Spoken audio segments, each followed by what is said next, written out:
இன்றைய தினம் நாம் தமிழர் கட்சியிலிருந்து நாம் தமிழர் கட்சியினுடைய திருவண்ணாமலை சட்டமன்ற வேட்பாளராக 2 முறை போட்டியிட்ட நாம் தமிழர் கட்சியில் மாவட்ட செயலாளர் உட்பட பல்வேறு பதவிகளை வகித்த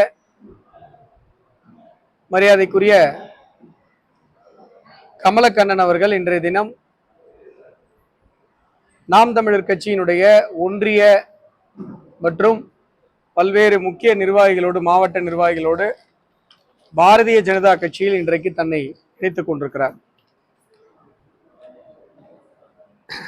நாம் தமிழர் கட்சியினுடைய மாவட்ட செயலாளர் 2016 மற்றும் 2021 தேர்தலில் சட்டமன்ற வேட்பாளர் ஜே கமலக்கண்ணன் அவர்கள், நாம் தமிழர் கட்சியினுடைய நகர செயலாளர் பாலசுப்ரமணியன் அவர்கள், ஒன்றிய செயலாளர் பாபு அவர்கள், மாவட்ட தொழிற்சங்க செயலாளர் ஆகாஷ் அவர்கள் இவருடைய தலைமையில் இன்றைக்கு நூற்றுக்கணக்கான நாம் தமிழர் கட்சியை சேர்ந்த சகோதரர்கள் இன்றைக்கு பாரதிய ஜனதா கட்சியில் தன்னை இணைத்துக் கொண்டிருக்கிறார்கள்.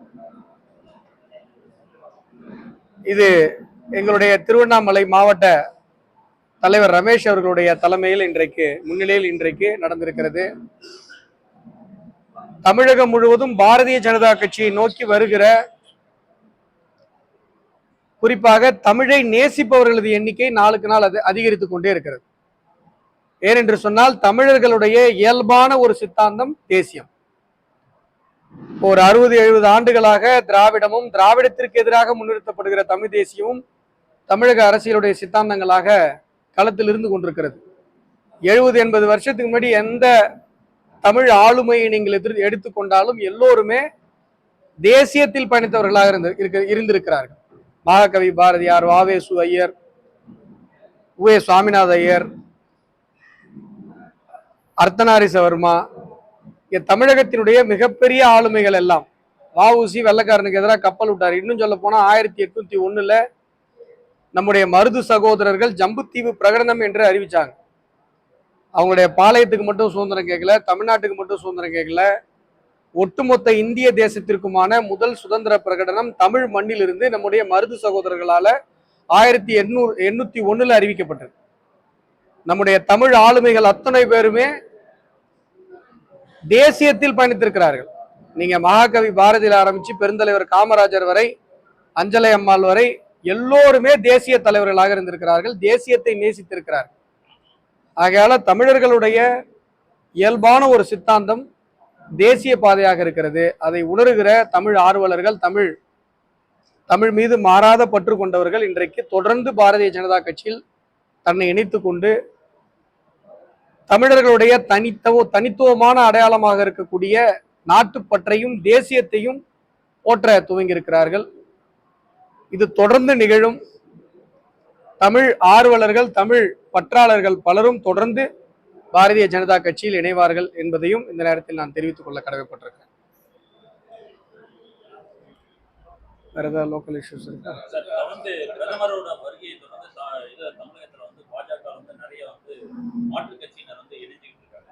இந்த வேலையில பாத்தீங்கன்னா அண்ணாமலை, குஷ்பு, நயினார், கேபி ராமலிங்கம் இவங்கெல்லாம் பாத்தீங்கன்னா சமூக வலைதளத்திலையும் மீடியாவிலையும் ஒருத்தர் போட்டி போட்டு இது பண்ணிட்டு இருக்காங்க. இதை நீங்க எப்படி பாக்குறீங்க? பாஜக காரங்களை பொறுத்த வரைக்கும் எங்களுடைய எதிரிகள் சித்தாந்த எதிரிகள். எங்களுடைய எதிரிகள் திமுக இருக்காங்க, விடுதலை சிறுத்தைகள் கட்சியில் இருக்காங்க, காங்கிரஸ்ல இருக்காங்க. சொந்த கட்சிக்குள்ள எதிரியை தேடுற பழக்கம் பாஜக காரனுக்கு கிடையாது. அதனால இதெல்லாம் சின்ன சின்ன விஷயங்கள். இதெல்லாம் நீங்க பெரிய ஒரு சலசலப்பு போல யோசிப்பதற்கு இதுல ஒன்றும் இல்லை. பாஜகவை பொறுத்தவரையில் நாங்கள் எல்லோருமே ஒரு குடும்பம். நீங்க குறிப்பிட்டது போல மார்ச் 11ஆம் தேதி பாரத பிரதமர் நரேந்திர மோடி அவர்கள் திருச்சி மாநாட்டில் கலந்து கொள்ள இருக்கிறார். ஒவ்வொரு முறை தமிழகத்திற்கு பாரத பிரதமர் நரேந்திர மோடி அவர்கள் வருகிற போதும் ஒரு திருவிழா கொண்டாட்டமாக இருக்கிறது. அவர் வருகிறார் என்கிற ஒரு செய்தி எல்லா செய்தி ஊடகங்களிலும் இடம்பெறுகிறது, பேசுபொருளாக மாறுகிறது. தமிழகத்தில் இருக்கிற பட்டி தொட்டி எங்கும் மக்கள் அதையே பேசிக் கொண்டிருக்கிறார்கள். காரணம் என்ன அப்படின்னு சொன்னா, நரேந்திர மோடி அவர்களை போன்று தமிழுக்கு பெருமை சேர்த்த, தமிழ் பெருமையை உலகெங்கும் கொண்டு சேர்த்த ஒரு பிரதமர் இல்லை. எத்தியோப்பியா பார்லிமெண்ட்ல போய் பேசுறார். எத்தியோப்பியா பார்லிமெண்ட்ல இங்க இருக்கிற மோனோலித்திக் சர்ச்சஸை போன்று அதை விட பழமையான கற்கோவில்கள் தமிழகத்தில் இருக்கிறதுன்னு பேசுறாரு. அவுட் ஆஃப் ஆப்பிரிக்கா தியரியே மாறுது. அவுட் ஆஃப் ஆப்பிரிக்கா தியரினா என்னன்னா, மனித குலம் ஆப்பிரிக்காவில் தோன்றியது அப்படின்னு சொல்லி ஆந்த்ரோபாலஜில ஒரு தியரி இருக்கு. பாரத பிரதமர் நரேந்திர மோடி அவர்கள் எத்தியோப்பியா பார்லிமெண்ட்ல பேசினதுக்கு அப்புறம் அந்த தியரி மாறுது. உலகத்தினுடைய ஆந்த்ரோபாலஜிஸ்ட்லாம் பேசுறாங்க, தமிழகத்தில் மனித குலம் தோன்றி இருக்கக்கூடும் அப்படின்னு சொல்லி பேசுறாங்க. பாரத பிரதமர் நரேந்திர மோடி அவர்கள் மலேசியாவிற்கு செல்கிறார். மலேசிய தமிழர்கள் எல்லாம் கொண்டாடி வரவேற்கிறார். இன்றைக்கு மலேசியா, யூனிவர்சிட்டி ஆஃப் மலேசியாவில் மகாகவி பாரதியாருக்கு ஒரு சேர் இருக்கிறது என்று சொன்னால் அதற்கு காரணம் பாரத பிரதமர் நரேந்திர மோடி. தொடர்ந்து தமிழுக்கும் தமிழ் மண்ணுக்கும் தமிழர்களுக்கும் பெருமை சேர்த்து கொண்டிருக்கிற ஒரு பிரதமராக இருக்கிற காரணத்தினால, தமிழ் பெருமையை உலக அளவில் பேசுகிற ஒரு உலக தலைவராக இருக்கிற காரணத்தினால பாரத பிரதமர் நரேந்திர மோடி அவர்கள் எப்ப தமிழகத்துக்கு வந்தாலும் கூட தமிழக மக்கள் அதை கொண்டாடி கொண்டிருக்கிறார்கள்.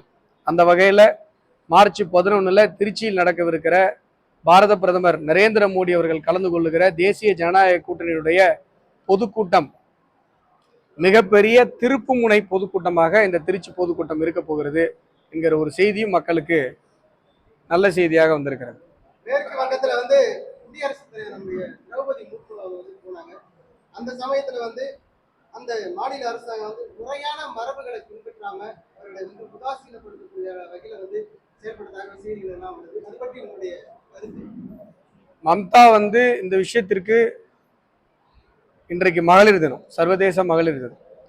நாம ஒரு பெண்ணை குடியரசுத் தலைவராக வச்சிருக்கோம். அது மட்டும் இல்ல, அவங்க ஒரு பழங்குடியின இனத்தை சார்ந்த ஒரு பெருமகள். இந்த தேசத்தினுடைய முதல் குடிமகள் ஜனாதிபதி. அவங்களுக்கு மரியாதை கொடுக்கறது ஒவ்வொரு ஸ்டேட்டுடைய சிஎம் உடைய கடமை.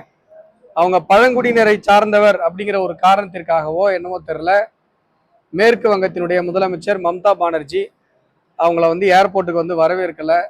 அவர்களுக்கு உண்டான மரியாதையை அந்த அரசு செய்யவில்லை. இது மிகவும் மோசமான, கண்டிக்கத்தக்க, பழங்குடியின மக்கள் மீது வெறுப்பை காட்டுகிற மிக கேவலமான ஒரு செயல்.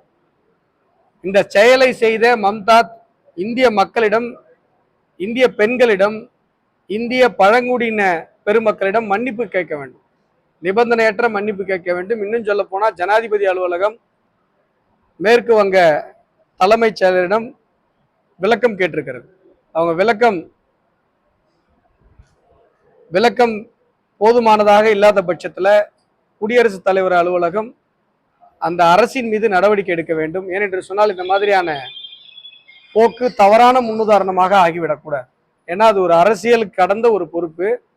நம்முடைய அரசியலமைப்பு சட்டத்தினுடைய தலைமை பொறுப்பில் இருக்கிற குடியரசுத் தலைவருக்கு, குடியரசினுடைய தலைவருக்கே ஒருத்தங்க மரியாதை கொடுக்க மாட்டாங்கன்னு சொன்னா எல்லாம் என்ன மக்களாட்சியை மதிக்கிறாங்க என்கிற ஒரு கேள்வி எழுகிறது.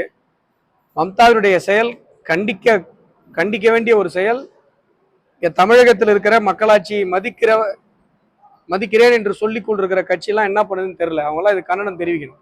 ஸ்டாலின்லாம் ஒரு முதலமைச்சராக இருக்காரு. அவர் இந்த மரபு மீறலை கண்டித்து பேச வேண்டும். ராகுல் கண்டிக்க வேண்டும். இவர்கள் எல்லாம் உண்மையிலேயே மக்களாட்சியை நம்புகிற கட்சியாக இருந்தால், இந்திய குடியரசை மதிக்கிற கட்சியா இருந்தா மம்தாவினுடைய இந்த செயலுக்கு கண்டனம் தெரிவிக்க வேண்டும்.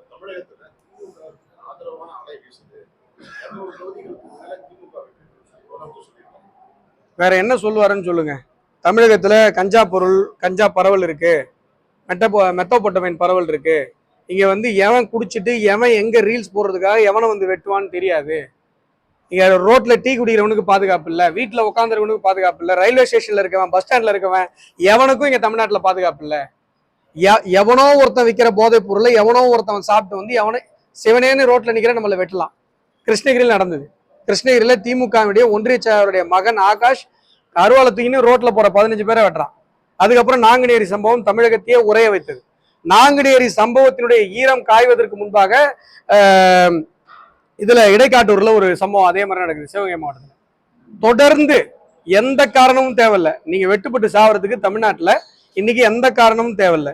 இந்த ஒரு காரணத்திற்காகவே சட்டம் ஒழுங்கு, போதைப் பொருள் பரவல் மிக கொடூரமாக இருக்கிறது. முதலமைச்சர் ஸ்டாலின் நினைச்சா ஒரே நாள்ல இந்த போதைப் பொருள் பரவலை கட்டுப்படுத்த முடியுமா முடியாதா? உங்களுடைய ஜூரிஸ்டிக்ஷன்ல போதைப் பொருள் இருந்ததுன்னு சொன்னா இன்ஸ்பெக்டரை சஸ்பெண்ட் பண்ணுவோம். ஒரே ஒரு சர்க்குலர், ஒரே ஒரு மீட்டிங், அடுத்த நாள் தமிழகத்துல போதைப் பொருள் என்பதே இருக்காது. ஜெயலலிதா அம்மையார் அவர்கள் முதலமைச்சராக இருக்கும் பொழுது தன்னுடைய ஜூரிஸ்டிக்ஷன்ல கள்ளச்சாராயம் மாட்டுச்சுன்னு சொன்னா அந்த இன்ஸ்பெக்டரை சஸ்பெண்ட் பண்றேன்னு சொன்னாங்க. உடனே கள்ளச்சாராயம் ஒழிக்கப்பட்டது. ஏன் ஸ்டாலின் அவர்கள் அதில் செய்யல? திமுக ஆட்சி வேணும்னே இந்த போதைப் பொருளை பரப்பி கொண்டிருக்கிறார். மக்கள் போதைக்கு ஆட்படுத்தப்பட வேண்டும். ஒரு பக்கம் போதைப் பொருள், ஒரு பக்கம் என்டர்டைன்மெண்ட், சினிமா, இந்த மாதிரி கல்ச்சர். இப்படி ஒரு குறிப்பிட்ட ஜனக்கூட்டத்தை போதைப் பொருளுக்குள்ள தள்ளிட்டா அவங்கள எத்தனை வருஷம் வேணாலும் சர்வாதிகாரியாக ஆளலாம் என்பது ஒரு தியரி. உலக அளவுல தி பிரின்ஸ்னு ஒரு புக் இருக்கு. நீங்க ஹிட்லர் மாதிரியான பெரிய பெரிய சர்வாதிகாரிலாம் அந்த புக்கை தான் வேதமா வச்சிருந்தாங்க. அது என்னன்னா, ஒரு சர்வாதிகாரி தன்னுடைய மகனுக்கு எழுதின புத்தகம்.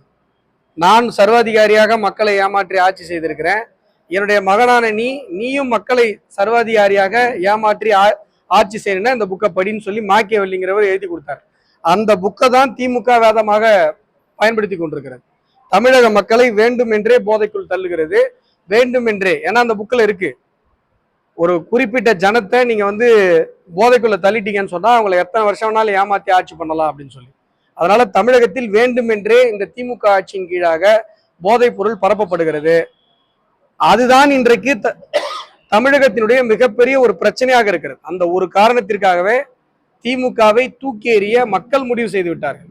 தேசிய ஜனநாயக கூட்டணி தான் 200 தொகுதிக்கும் மேலாக வெற்றி பெறப் போகிறது.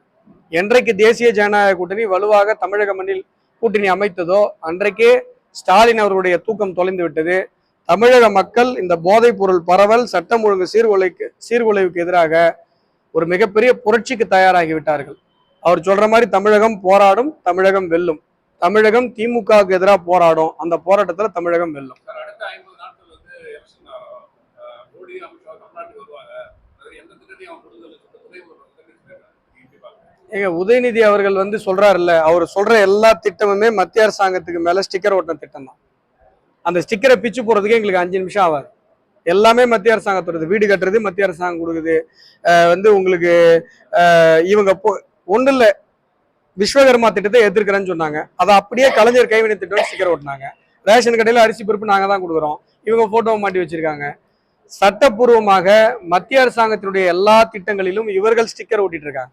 ஒரே ஒரு வெள்ளை அறிக்கை உதயநிதி ஸ்டாலின் அவர்கள் தரட்டும். இந்த 5 வருஷத்துல மத்திய அரசாங்கத்தோட திட்டத்தை காப்பி அடிக்காம, மத்திய அரசாங்கத்தினுடைய நிதி உதவி இல்லாமல் நாங்க இந்த திட்டத்தெல்லாம் செயல்படுத்துறோம், ஒரு வெள்ளை அறிக்கை கூட சொல்லுங்க.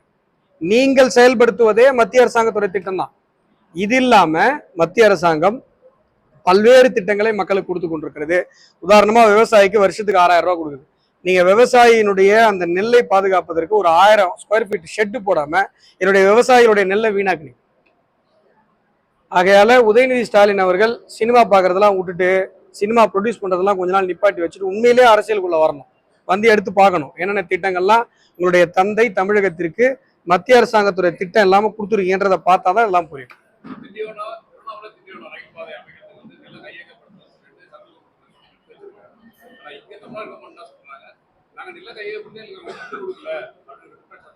நல்லா புரிஞ்சுக்கோங்க.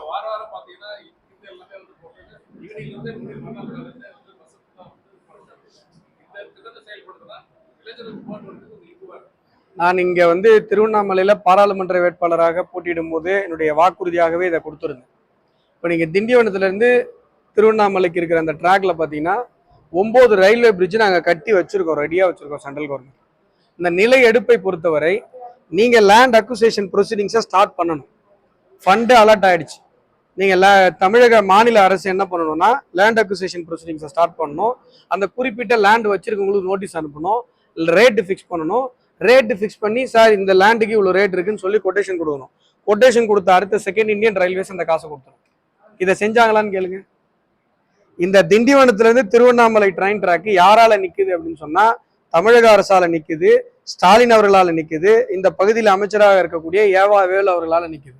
அவருடைய காலேஜ் டெவலப் பண்ணிக்கிறதுக்கு, அவருடைய இண்டஸ்ட்ரி டெவலப் பண்ணிக்கிறது தான் அவர் டைம் இருக்கு. இந்த திருவண்ணாமலை மக்களுக்கு ஒரு துரும்பை கூட கிள்ளி போடாதவர் தான் ஏவா வேலு. அவர் நினைச்சிருந்தா இந்த ட்ராக் என்னைக்கோ வந்திருக்கும். நான் ஏற்கனவே அறிக்கையும் கொடுத்துருக்கேன், போன வருஷம் நான் அறிக்கை கொடுத்தேன். இந்த ட்ராக்ல நில எடுப்பு நடக்கல, நீங்க நிலத்தை தயவு செஞ்சு எடுத்து கொடுங்க. திருவண்ணாமலை மக்கள் உலகமே விரும்புகிற ஒரு சுற்றுலா தலமாக இருக்கிறது. இங்க இருக்கிற சென்னைக்கு நம்மளால போக முடியல. நீங்க சொல்ற மாதிரி பஸ் எல்லாம் நிரம்பி வழியுது. சென்னைக்கு மிக அருகில தான் இருக்கு திருவண்ணாமலை. இந்த ட்ராக் திண்டிவனத்துல இருந்து திருவண்ணாமலைக்கு ட்ராக் வந்துச்சுன்னா நம்மளுடைய அக்சஸ் அதிகமாகும். நான் இங்க திருவண்ணாமலைக்கு ஏர்போர்ட் கொண்டு வருவேன்னு சொல்லும் போது எல்லாம் கிண்டல் பண்ணி சிரிச்சாங்க. ஆனா இன்னைக்கு திருவண்ணாமலையை நோக்கி வருகிற ஃபாரின் டூரிஸ்டோட எண்ணிக்கை நீங்க தயவு செஞ்சு எடுத்து பாருங்க. நான் சொன்னதுல என்ன தப்புன்னு யோசிச்சு பாருங்க. இன்னைக்கு இங்க ஏர்போர்ட் வந்துச்சுன்னா அது ஃபுல் பேக்டு ஏர்போர்ட்டா இருக்கும். அங்க இருக்கிற டிக்கெட், ஃபிளைட் டிக்கெட்ஸ் எல்லாமே முழுசா புக் ஆகும். ஏன்னா திருவண்ணாமலையை நோக்கி, நம்முடைய அண்ணாமலையாரை நோக்கி உலகத்திலிருந்து பல மூலையிலிருந்தும் பயணிகள் தொடர்ந்து வந்து கொண்டே இருக்கிறார்கள். இங்க இருக்கிற இந்த திண்டிவனம் திருவண்ணாமலை ட்ரெயின் டிராக்குக்கு தமிழக அரசு நில எடுப்பை உடனடியாக துரிதப்படுத்தினா டூரிஸ்டுங்க வரைக்கும் அதிகமாகும், நம்மளுடைய அக்சஸும் மற்ற ஊர்களுக்கு போற நம்முடைய பயணமும் மேம்படும். ஆகையால உடனடியாக அதற்கான நடவடிக்கைகளை சும்மா சும்மா அடுத்தவங்களை குறை சொல்லாம, ஏமாற்ற அரசியல் பண்ணாம, நயவஞ்சக அரசியல் பண்ணாம நல்ல அரசியலை ஸ்டாலின் அவர்களும் ஏவாவேல் அவர்களும் கத்துக்கணும் சார்.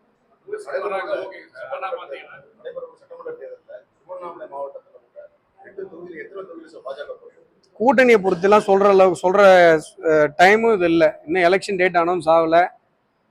கூட்டணியில எந்தெந்த சீட்ல யார் யார் நிக்க போறாங்கன்ற சொல்ற டைமும் இது இல்லை. அதை சொல்றதுக்கான நபரும் நான் இல்லை. நீங்க மாநில தேசிய அளவுல இருந்து பியூஷ் கோயல் அவர்கள், மத்திய அமைச்சர் அவர்கள் இருக்கிறார், எங்களுடைய மாநில தலைவர் நயினார் நாகேந்திரன் அவர்கள் இருக்கிறார். அவங்க எல்லாம் கூட்டணியை பத்தி எந்தெந்த சீட்ல பிஜேபி போட்டியிடுது அப்படிங்கிறத பத்தி விரைவில் அறிவிப்பாங்க. ஆனா தமிழகத்தை பொறுத்தவரை பிஜேபி எங்கெங்கெல்லாம் போட்டியிடுதுன்னு ரொம்ப ஆர்வமா போற இடத்தெல்லாம் கேக்குறீங்க. ஆனா நீங்களே காங்கிரஸ்ல இருந்து வந்தாங்கன்னா கேட்க மாட்டீங்க. ஏன்னா தமிழகத்தினுடைய மிக முக்கியமான பேசு பொருளாக, மிக முக்கியமான கட்சியாக பாஜக இருக்குது. எங்க நம்ம தொகுதியில பாஜக போட்டியிட்டால், நம்ம தொகுதியில பாஜக எம்எல்ஏ வந்தா நம்ம தொகுதிக்கு நல்லதுக்கு நடக்கும் அப்படின்னு சொல்லி மக்கள் விரும்புகிறார்கள். தேசிய ஜனநாயக கூட்டணியில பாஜகவிற்கு நல்ல நல்ல தொகுதிகள் எல்லாம் கிடைக்கும். நாங்கள் மிகப்பெரிய அளவுல இந்த முறை மிகப்பெரிய எண்ணிக்கையில சட்டமன்றம் நோக்கி பாஜகவுடைய எம்எல்ஏக்கள் படையெடுப்பார்கள். எனக்கு தெரியல சார், எனக்கு இதெல்லாம் ஊகங்கள் தானே. யார் எங்க பேசுறாங்க என்ன பண்றாங்கன்னு தெரியல. நீங்கெல்லாம் பத்திரிகைக்காரங்க, நீங்க எங்களுக்கு தெரியாத இன்ஃபர்மேஷன்லாம் உங்களுக்கு தெரியும்.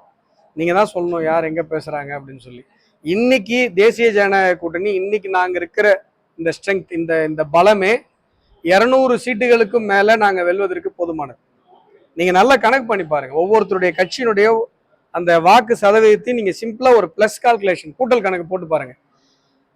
தமிழகத்தை பொறுத்தவரை 2024 கூட அவங்க எம்பிக்கள் ஜெயிச்சு போயிருக்கலாம். ஆனா நீங்க கணக்கு பண்ணீங்கன்னா திமுக வேணும்னு ஓட்டு போட்டவங்கள விட திமுக வேணான்னு ஓட்டு போட்டவங்க தான் அதிகம். இங்கே திருவண்ணாமலையில திமுக வேணான்னு ஓட்டு போட்டவங்க தான் அதிகம். ஆகையால திமுக வேண்டான்ற மனநிலையில் தான் மக்கள் இருக்காங்க. திமுக என்ன நினைக்குதுன்னா, திமுக வேணான்னு நினைக்கிற ஓட்டெல்லாம் பிரிச்சிடலாம் நினைக்குது. தமிழக மக்கள் ஒன்றும் அவ்வளவு யோசிக்காதவங்க கிடையாது. நீங்க என்ன வேணா கணக்கு போடலாம். எங்களுடைய ஜீன்ல இருக்கு, பரம்பரையான எங்களுடைய அறிவியல் எங்களுடைய தமிழர்களுடைய ஜீன்ல இருக்கு.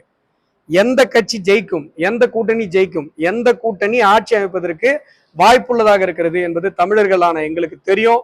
நாங்க தேசிய ஜனநாயக கூட்டணி தான் நாங்க ஆதரிப்போம் என்று மக்கள் முடிவு செய்து விட்டார்கள். எடப்பாடி பழனிசாமி அவர்கள் தான் சிஎம் வரப்போறாரு.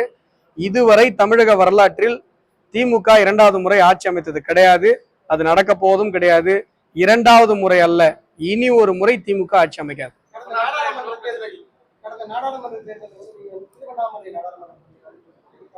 தற்போது வந்து நீங்க பண்ருட்டி சட்டமன்ற பணிகள் எல்லாம் நடைபெற்று வரதா சொல்றாங்க. நீங்க எந்த தொகுதியில இப்போ தேசிய ஜனநாயக கூட்டணியுடைய கூட்டணி கட்சி தலைவர்கள், இவருடைய பாரதிய ஜனதா கட்சியினுடைய மேலிட பொறுப்பாளர்கள், மாநில தலைவர், இவங்க எல்லாம் முடிவு பண்ணுவாங்க. எங்க முடிவு பண்றாங்களோ, என்ன கட்சி என்ன சொல்லிட்டோ அதை செய்ய வேண்டியதான். திருவண்ணாமலையில 2026 சட்டமன்ற தேர்தல்ல மறுமுனை வெற்றிடமா இருக்கு அப்படின்னு சொல்லிட்டு மக்கள் மத்தியில பேசப்படுது. அதை பத்தி உங்களுக்கு என்ன மறுமுனைன்னா எந்த மறுமுனை? அதாவது திமுகவை எதிர்த்து போட்டியிடக்கூடிய இல்ல சார், அப்படிலாம் கிடையாது. நீங்க திமுகவுக்கு எதிராக மக்களே இருக்காங்க. நீங்க திமுகவுக்கு எதிரில் இப்ப யார் நிக்கிறாங்க அப்படின்னு சொன்னா தமிழக மக்கள் நிக்கிறாங்க. திமுகவை எதிரியாக நினைப்பது தேசிய ஜனநாயக கூட்டணி அல்ல, மக்கள் எதிரியா நினைக்கிறாங்க. மக்களுக்கு ஆதரவா தேசிய ஜனநாயக கூட்டணி நிக்குது. மக்கள் இன்னைக்கு முடிவு செஞ்சுட்டாங்க, திமுக வரவே கூடாது. திமுக வந்துச்சுன்னா நம்முடைய அடுத்த தலைமுறை, அடுத்து நம்ம வீட்டில் இருக்கிற பசங்க எந்த போதைப் பொருளுக்கு பாதிக்கப்படுவாங்கன்னு தெரியாது. இல்ல போதைப் பொருளுக்கே பாதிக்கப்படலனா கூட எங்கேயாவது நம்ம வீட்டு பசங்க நிற்கும் போது எவனாவது போதைப் பொருள் கஞ்சா அடிச்சுட்டு வந்து நம்ம பசங்களை வெட்டுவான், ரீல்ஸ் போடுவான். தமிழக மக்கள் இதை யோசிக்கிறாங்க. நீங்க மாசம் 1000 ரூபா கொடுக்குறீங்க, 5 மாசத்துக்கு காசு 5000 ரூபா கொடுத்துட்டீங்க, உயிர் போனா வருமா?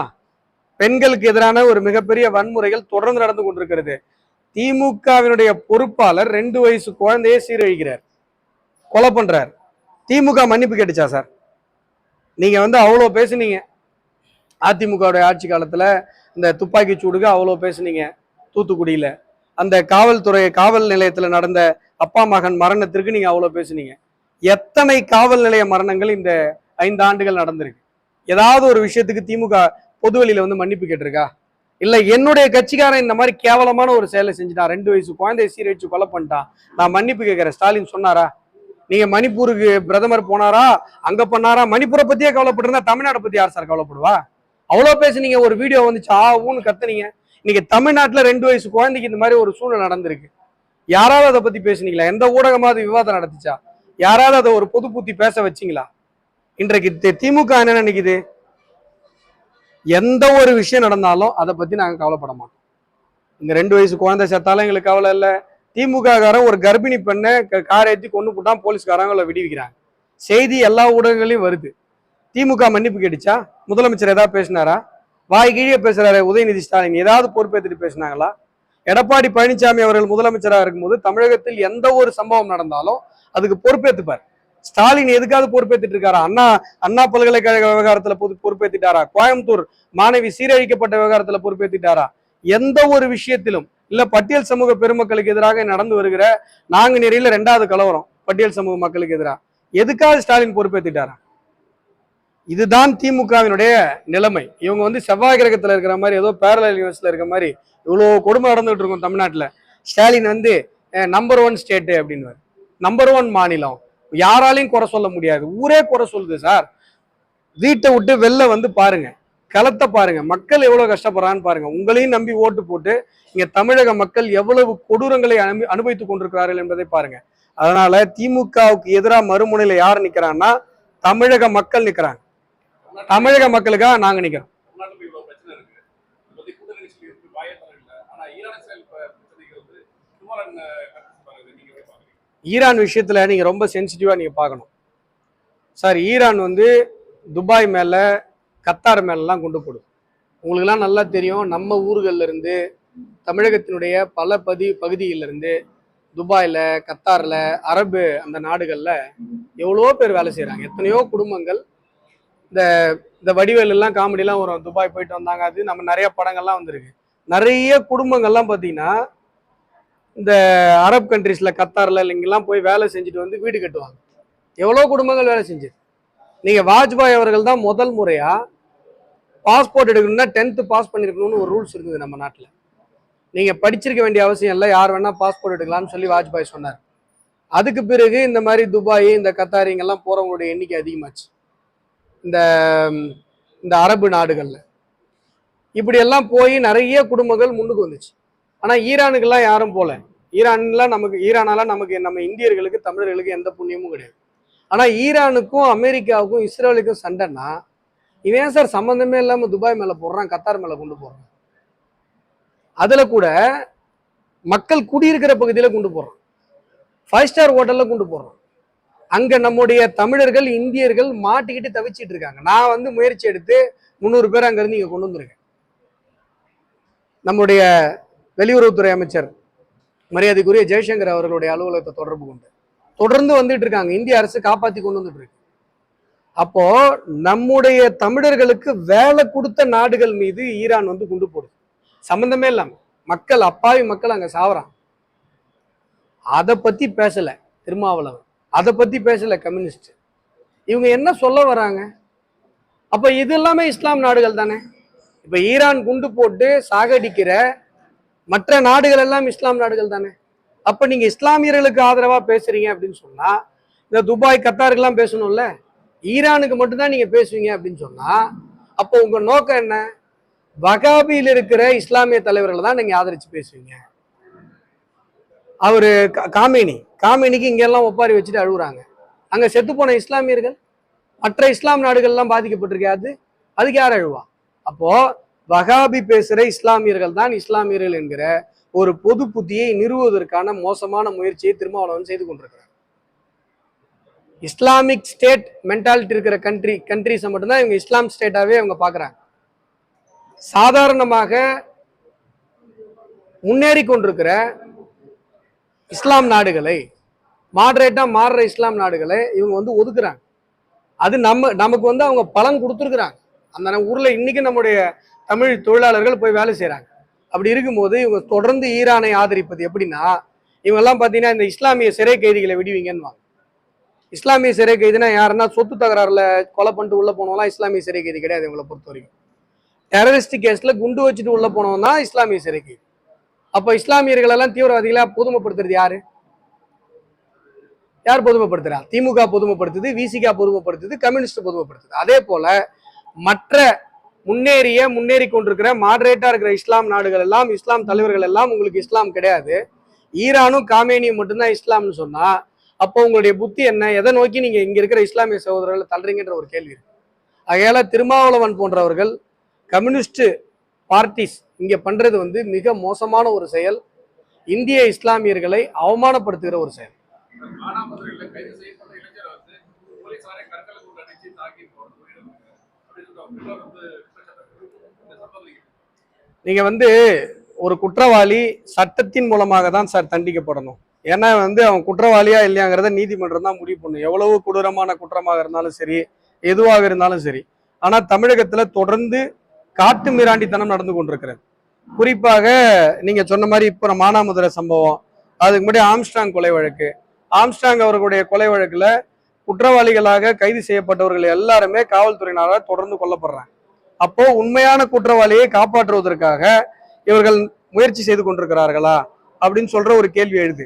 இந்த விஷயம் இங்க மட்டும் இல்ல, ஆம்ஸ்டாங் அவருடைய கொலை வழக்கு விஷயம் ஐநா சபையினுடைய மனித உரிமை கழகம் வரை பேசப்பட்டு கொண்டிருக்கிறது. அங்க யாருடைய பெயர் அங்க வந்து அவமானப்படுது? இன்னைக்கு பேசியிருக்காங்க. யார் அங்க அவமானப்படுறாங்க? மாநில அரசு அவமானப்படுது. மாநில அரசு பண்ற தப்புனால இந்தியாவுக்கே அங்க ஒரு அவப்பேர் ஏற்படுது. அப்போ இது வந்து நீதிமன்றங்கள் இதை ரொம்ப சீரியஸா கருதணும். மனித உரிமை மீறல் நடக்குது, ஒரு குற்றவாளி கொல்லப்படுறாங்க, அதுல இருக்கிற முதன்மை குற்றவாளியை காப்பாற்றப்படுவதற்காக கொல்லப்படுகிறார் என்கிற ஒரு சந்தேகம் அந்த பாதிக்கப்பட்டவர்களால் எழுப்பப்படுகிறதுன்னு சொன்னா அந்த விஷயத்த ரொம்ப சீரியஸா பார்க்கணும். நீதிமன்றங்களும் காவல் நிலைய மரணங்கள், குற்றவாளிகளோட என்கவுண்டர், இந்த விஷயங்கள்ல ரொம்ப சீரியஸா எடுத்துக்கிட்டு சென்னை உயர்நீதிமன்றம் தாமாக முன் வந்து வழக்கு எடுக்கலாம். இதெல்லாம் எடுத்து இந்த மாதிரியான விஷயங்களை கவனிக்க வேண்டும். ஏனென்று சொன்னால் தமிழகத்தில் காவல்துறையினுடைய காட்டாட்சி நடந்து கொண்டிருக்கீங்க. போலீஸ் நினைச்சா என்ன வேணா பண்ணலாம், போலீஸ் நினைச்சா எந்த அக்யூஸ்ட் வேணா விடலாம். நான் சொல்றேன் பாருங்க, ஒரு திமுக காரன் வந்து கார் ஏற்றி கர்ப்பிணி பெண்ணை கொலை பண்ணிட்டான், தமிழ்நாடு போலீஸ் விட்டுருது. ஒரே காரணம் திமுக காரன்.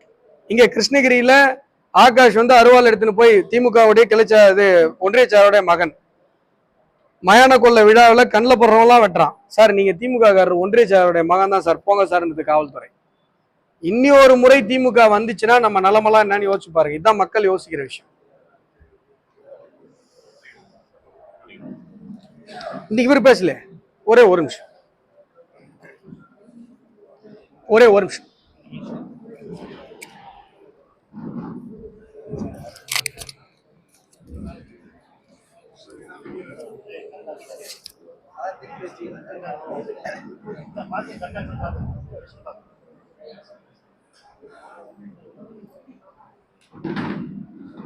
நான் வந்து ஏற்கனவே நாம் தமிழ் கட்சியில் 12-13 வருஷமா கட்சி வளர்ச்சிக்காக நாங்கள் எவ்வளவோ எங்களுடைய இளமையை இழந்து எவ்வளோ போராட காரணம் தமிழ் வளரணும், தமிழ் தேசியம்னு பேசி இருந்ததால தமிழுக்காக நாங்கள் போனோம். அது வந்து எங்களுடைய பயணம் நெடுந்தூரம் தெரிஞ்சுதான் போனோம். நாங்கள் சம்பாதிக்கவோ எதுக்காகவும் போகல, பயணம் நெடுந்தூரம் பதவிக்காக போகல.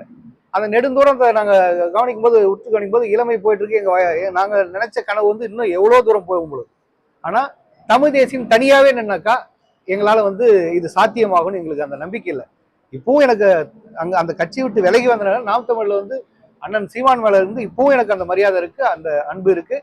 அவர் எடுத்த கொள்கை தான் இங்க பெரிய அளவுல பார்க்கப்படுது. நான் வந்து சீமான் அண்ணனை எந்த அளவுக்கு பார்த்தேனோ அதை விட பல மடங்கா நான் குறிப்பா சொல்றேன், அசோத்தாமண்ணனுடைய அந்த தமிழ் பேச்சு தான் வந்து என்னை முழுசா எதிர்த்தது. இங்க வந்து ஏன்னா தமிழ்நாட்டுக்குள்ள தமிழை பேசலாம், ஆனா ஒரு இந்திய பிரதமரே தமிழை கொண்டு போய் உலக நாடுக்குள்ள சேர்க்கிறாருங்கும் போது அது வந்து மிக ஒரு பெரிய விஷயம். நீங்க அதிகாரத்துல இல்லாதவங்க இங்க வந்து ஒரு சொன்னா அது போய் சேராது. அதிகாரத்துல இருக்கவங்க எடுத்து பேசுறாங்கல்ல, அதுதான் போய் சேரும். அந்த ஒரு எண்ணத்துக்காக தான் நான் வந்து அதுவும் அண்ணனுடைய பேச்சு வந்து எனக்கு முழுமூச்சா வந்து நான் தமிழ் அவர் பேசும்போது இங்க இந்த தமிழ் இருக்கும்போது நம்ம ஏன் அங்க வரக்கூடாதுன்ற ஒரு எண்ணத்துல தான் நான் பிடிச்சு வந்து நானே வந்து சேர்ந்தேன். அதே தமிழ் தேசியம் இங்கேயும் இருக்கு, கூடவே இந்திய தேசமும் சேர்ந்து நாங்கள் வேலை செய்ய போகிறோம்.